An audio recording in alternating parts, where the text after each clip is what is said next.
Hello, नमस्कार मंडळी. मी आज साबुदाणा वडा बनवत आहे. तर 1 वाटी साबुदाणा मी भिजवून घेतलेला आहे. हा एक कटोरी साबुदाणा भिजवलेला आहे बघा हा.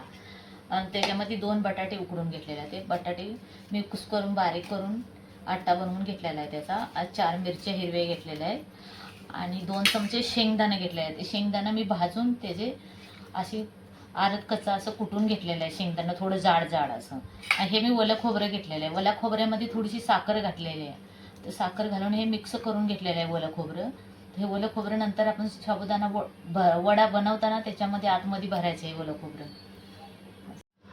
आता बघा त्याच्यामध्ये मी चवीनुसार मीठ टाकणार आहे. आता एक जीव करून घेते मी त्याचा.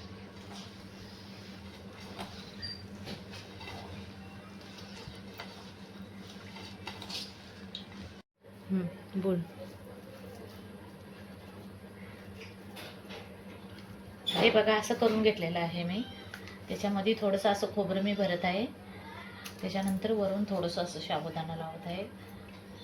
असं असं वडा तयार करीत आहे मी.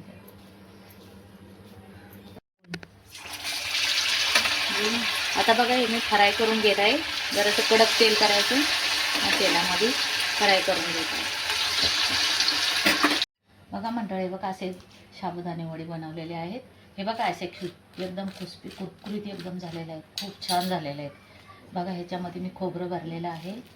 हे बघा कसं खोबरं पण दिसत आहे छानपैकी मस्तच. हे बघा, हे बघा खूप छान होतं.